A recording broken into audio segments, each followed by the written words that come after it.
Tu penses avoir tout perdu? Attends une seconde. Dieu n'a pas encore dit son dernier mot. Avant de continuer, abonne-toi, like et partage la vidéo. Il suffit d'un souffle. Un seul. Pas une tempête, pas un tremblement de terre, pas une catastrophe annoncée.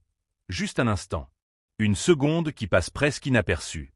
Et dans cet instant, ce que tu croyais solide disparaît. Tu te réveilles un matin avec des projets plein la tête. Ton téléphone est chargé, ton compte tient encore debout, tes relations semblent stables, ton corps te répond, ton esprit est clair. Tu avances comme si tout cela était normal. Comme si c'était acquis. Mais rien n'est acquis. Tout ce que tu tiens aujourd'hui peut être retiré demain. Pas parce que Dieu est cruel, mais parce que l'homme oublie vite d'où viennent ses bénédictions.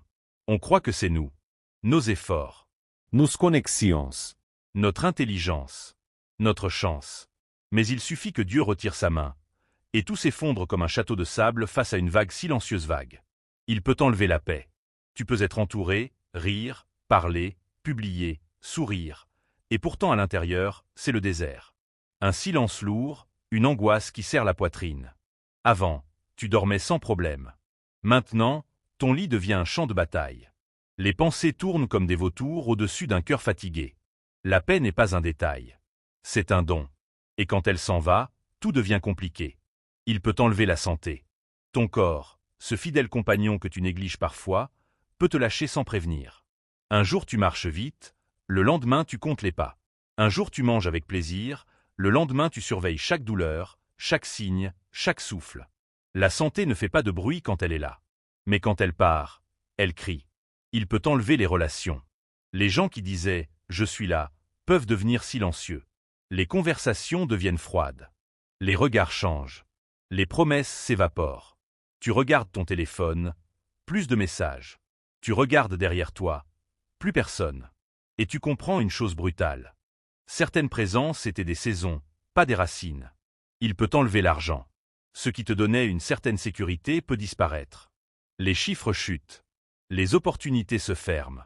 Les dépenses restent. Et soudain, tu réalises que l'argent que tu pensais contrôler ne t'a jamais appartenu. C'était une gestion temporaire. Il peut enlever la faveur.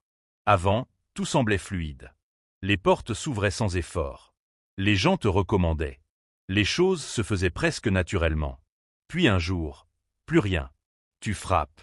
silence, Tu proposes. refus, Tu avances. blockage, Et tu comprends que la faveur est invisible. Mais quand elle disparaît, son absence est évidente. Il peut enlever le temps. Le temps, ce trésor que tout le monde gaspille comme s'il était infini. Tu remets à demain. Tu repousses. Tu hésites. Tu crois que tu as encore des années. Mais il suffit d'un instant pour que tout change. Un appel. Une nouvelle. Un événement. Et le temps que tu pensais avoir n'est plus. Alors pourquoi Dieu enlève? Ce n'est pas toujours pour punir. Parfois, c'est pour réveiller. Parce que tant que tout va bien, l'homme oublie Dieu. Il prie moins. Il réfléchit moins. Il devient autonome au point d'oublier sa dépendance. Alors Dieu permet un vide. Pas pour détruire, mais pour rappeler. Rappeler que tu n'es pas la source. Rappeler que tu n'es pas invincible. Rappeler que tu as besoin de lui. Et dans ce vide, quelque chose naît. Une lucidité nouvelle. Une humilité réelle. Une foi qui ne dépend plus des circonstances. Parce que quand tout est enlevé, ce qui reste devient la vérité. Et parfois, Dieu enlève pour mieux redonner. Mais pas de la même manière. Il ne rend pas toujours ce que tu avais. Il donne quelque chose de plus profond. Une paix qui ne dépend plus des gens. Une force qui ne dépend plus des circonstances. Une sagesse qui ne dépend plus des erreurs. Tu ne redeviens pas la même personne. Tu deviens quelqu'un de construit par le feu. Alors si aujourd'hui tu as encore. Tu crois avoir compris. Mais il y a encore des couches. Parce que Dieu ne touche pas seulement à ce que tu possèdes. Il peut aussi toucher à ce que tu es. Il peut enlever les certitudes. Ces convictions que tu défendais avec assurance. Ces idées sur ta vie, sur ton futur, sur les gens autour de toi. Tout semblait clair. Tout semblait logique. Puis un événement arrive. Et ce que tu pensais sûr devient flou. Tu te retrouves face à des questions que tu n'avais jamais envisagées. Tu doutes. Tu hésites. Tu cherches des réponses dans un silence inhabituel. C'est déstabilisant. Mais parfois, Dieu enlève tes fausses certitudes pour te donner une vérité plus solide. Il peut enlever l'orgueil. L'orgueil est discret. Il ne crie pas toujours. Parfois, il se cache dans tes réussites, dans ta façon de parler, dans ton regard sur les autres. Tu te sens au-dessus sans le dire. Puis Dieu permet une situation où tu tombes. Un échec, un rejet, une humiliation. Et là, tu redescends. Pas pour te briser, mais pour te réaligner. Parce qu'un cœur élevé ne peut pas recevoir ce qui vient d'en haut. Il peut enlever les illusions.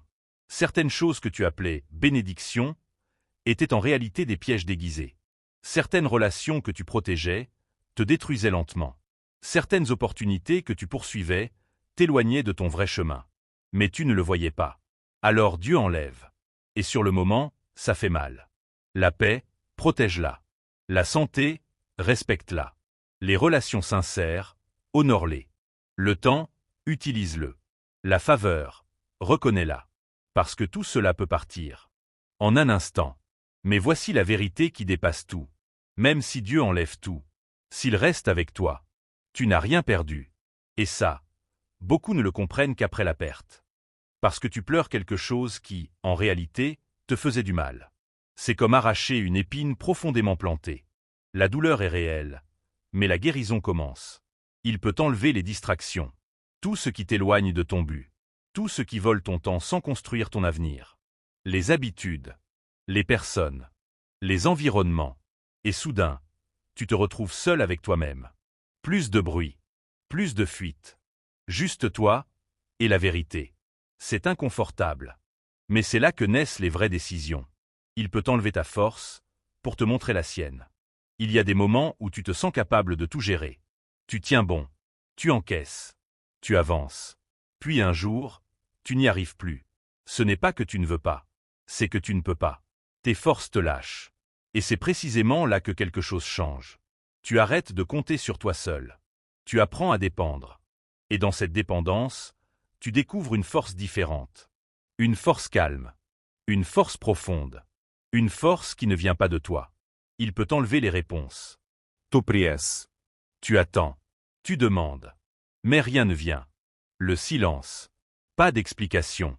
Pas de signe clair. Pas de direction évidente. Et ce silence peut être plus lourd que l'épreuve elle-même. Mais parfois, Dieu enlève les réponses immédiates pour développer ta foi. Parce que croire quand tout est clair, ce n'est pas vraiment croire. La vraie foi commence quand tu avances sans tout comprendre. Il peut enlever ce que tu aimes, sans enlever son plan. Et ça, c'est difficile à accepter. Tu peux perdre quelque chose de précieux, quelque chose de sincère, quelque chose que tu ne voulais jamais voir partir. Et tu te demandes, pourquoi ? Mais il y a une vérité que peu acceptent. Ce que tu aimes n'est pas toujours ce dont tu as besoin pour ta destinée. Dieu voit plus loin que ton attachement. Et parfois, il coupe aujourd'hui pour préserver demain. Mais écoute bien ceci, parce que c'est le cœur du message. Quand Dieu enlève, il observe aussi. Il regarde ta réaction. Est-ce que tu t'effondres complètement ? Est-ce que tu te révoltes ? Est-ce que tu abandonnes tout ? Ou est-ce que tu tiens, même brisé ? C'est dans ces moments-là que ton vrai niveau se révèle. Pas quand tout va bien, mais quand tout disparaît. Et il y a une transformation secrète qui se produit dans l'ombre. Tu deviens plus lucide, plus profond, moins attaché au superficiel, plus sensible à l'essentiel. Ce que tu poursuivais avant perd de sa valeur. Ce que tu ignorais devient important. Ton regard change. Ton cœur change. Ta manière de vivre change. Et un jour, sans prévenir, Dieu commence à redonner. Pas forcément tout d'un coup, pas forcément de la même manière. Mais tu vois des signes. Une nouvelle porte, une nouvelle paix, une nouvelle direction. Et cette fois, tu ne prends plus les choses à la légère. Parce que tu sais ce que ça fait de perdre. Tu sais ce que ça coûte. Tu sais que tout peut repartir, en un instant. Alors tu deviens plus sage dans ta gestion, plus reconnaissant dans ton quotidien, plus vigilant dans tes choix. Et surtout, plus proche de Dieu qu'avant. Alors si aujourd'hui tu traverses une perte, ne te limite pas à la douleur. Cherche le message. Parce que parfois, ce que Dieu enlève, ce n'est pas une punition, c'est une préparation. Et ce qu'il prépare dépasse largement ce que tu as perdu. Il y a un moment que peu de gens racontent. Le moment où tu n'as plus rien à quoi t'accrocher. Plus de plan B, plus de distractions, plus d'illusions. Juste toi, face à Dieu. Et dans ce face-à-face, une vérité te frappe. Tu n'as jamais vraiment contrôlé ta vie. Tu pensais conduire. Mais tu tenais juste le volant pendant que la route changeait sans te demander ton avis. Et quand Dieu enlève assez de choses, il ne reste qu'une seule question. Qui es-tu, sans tout ce que tu avais? Sans l'argent, sans les gens, sans le confort, sans les certitudes. Qui es-tu vraiment? Parce que tant que tu avais tout ça, tu pouvais te cacher derrière. Mais maintenant, il n'y a plus de masque. Et c'est là que commence la vraie transformation. Il y a une solitude particulière dans ces moments-là. Pas juste être seul physiquement. Non. Une solitude intérieure. Même entouré, tu te sens à part. Même compris, tu te sens incompris. C'est comme marcher dans un désert invisible désert. Personne ne voit vraiment ce que tu traverses. Mais ce désert a un rôle. Il vide. Il enlève les attachements inutiles. Il purifie les intentions. Il clarifie ce qui compte vraiment. Et dans ce silence, tu commences à entendre autre chose. Pas du bruit. Une direction. Subtle. Calme. Profound. Et puis, il y a ce moment charnière. Pas spectaculaire. Pas accompagné de musique dramatique. Juste un déclic intérieur. Tu acceptes. Pas parce que tu aimes ce que tu vis, mais parce que tu comprends que résister ne changera rien. Et cette acceptation libère quelque chose. La lutte s'apaise. La colère diminue. Le cœur s'ouvre. Et là, Dieu commence à reconstruire. Mais attention, la reconstruction de Dieu n'est pas une copie de ton ancienne vie.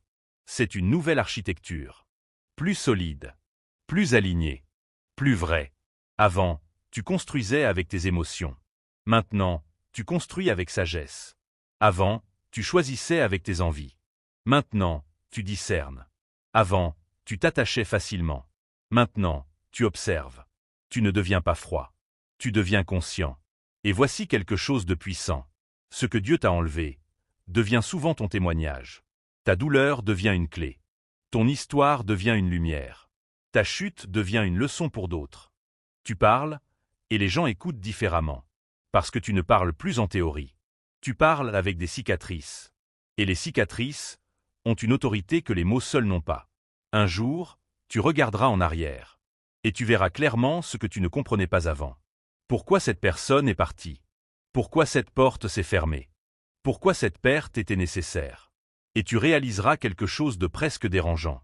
Si Dieu n'avait rien enlevé, tu serais resté au même endroit. Avec les mêmes limites, les mêmes erreurs, les mêmes illusions. Alors oui, Dieu peut t'enlever en un instant. Mais ce que peu comprennent, c'est ceci. Il enlève rarement sans intention.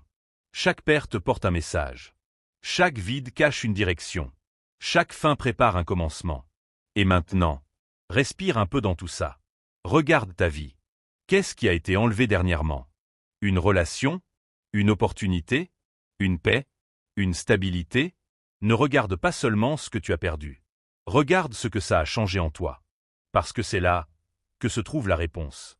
Et si tu tiens encore debout aujourd'hui, même fatigué, même confus, même blessé, c'est que Dieu n'a pas fini avec toi. Parce que quand il décide vraiment de fermer un chapitre, il ouvre toujours un autre. Même si tu ne le vois pas encore. Il y a un moment discret, presque imperceptible. Rien d'explosif, rien de spectaculaire. Mais quelque chose a changé. Ce n'est pas autour de toi. C'est en toi. Tu ne réagis plus comme avant. Ce qui te blessait profondément te touche encore, mais ne te détruit plus. Ce qui te faisait paniquer t'inquiète, mais ne te contrôle plus. Ce qui te faisait courir après tout ne t'attire plus de la même manière. Tu deviens stable. Pas parfait, mais solide. Et c'est là que beaucoup se trompent. Ils attendent une restauration visible. L'argent qui revient. Les opportunités qui explosent. Les relations qui se multiplient. Mais la première restauration que Dieu fait, elle est intérieure. Il restaure ton esprit. Parce qu'un esprit détruit ne peut pas gérer une vie reconstruite. Tu commences à penser différemment. Tu n'idéalises plus les gens. Tu ne poursuis plus tout ce qui brille. Tu ne t'accroches plus à ce qui ne te respecte pas. Tu deviens sélectif. Et cette sélection protège ta destinée. Ensuite, petit à petit, sans bruit, les choses commencent à revenir. Pas forcément les mêmes, mais meilleures. Plus alignées, plus propres. Des opportunités apparaissent. Pas aussi nombreuses qu'avant, mais plus pertinentes. Des personnes entrent dans ta vie. Moins nombreuses, mais plus vraies. Une paix s'installe. Pas fragile, mais profonde. Et tu comprends enfin quelque chose que peu maîtrisent. Ce que Dieu donne après une épreuve n'a rien à voir avec ce que tu avais avant. Avant, c'était une bénédiction que tu pouvais perdre sans comprendre. Maintenant, c'est une bénédiction que tu sais reconnaître, protéger et respecter. Et puis, il y a un phénomène étrange. Silencieux. Puissant. Ceux qui t'ont vu perdre commencent à te voir remonter. Sans bruit, sans annonce, sans justification. Tu n'as pas besoin de parler. Ta transformation parle pour toi. Ce n'est pas une revanche bruyante. C'est une élévation silencieuse. Tu ne cherches plus à prouver. Tu avances. Et pendant que certains cherchent encore à comprendre ce qui t'est arrivé, toi, tu es déjà ailleurs. Mais écoute bien ceci, parce que c'est là que beaucoup échouent. Quand Dieu redonne, tu dois être différent. Sinon, tu perdras encore. Si tu retrouves de l'argent, avec la même mentalité tu retomberas. Si tu retrouves des relations, avec les mêmes erreurs tu souffriras encore. Si tu retrouves des opportunités, sans sagesse tu les gâcheras. La restauration exige une transformation. Sinon ce n'est qu'un cycle. Et Dieu ne travaille pas pour entretenir des cycles. Il travaille pour créer des évolutions. Alors tu avances différemment. Plus lent, mais plus sûr. Moins impressionnant, mais plus réel. Moins dépendant, mais plus ancré. Tu n'as plus besoin que tout le monde comprenne. Tu sais, et ça suffit. Et un jour, tu arrives à un point où tu peux dire « Si Dieu enlève encore, je tiendrai. » Pas par arrogance, mais par expérience. Parce que tu sais maintenant que tu peux perdre et survivre. Tu peux tomber et te relever. Tu peux être vidé et être rempli à nouveau. Et c'est là le vrai pouvoir. Pas ce que tu possèdes, mais ce que tu deviens après avoir tout perdu. Alors oui, Dieu peut t'enlever en un instant. Mais maintenant tu sais aussi ceci. Il peut reconstruire d'une manière que tu n'aurais jamais imaginée. Plus fort, plus profond, plus vrai. Et si tu es encore en plein milieu de l'épreuve, alors garde cette pensée. Ce n'est pas la fin. C'est une transition, une transformation, une préparation. Parce que la version de toi que Dieu est en train de construire ne pourrait jamais exister sans ce que tu es en train de traverser.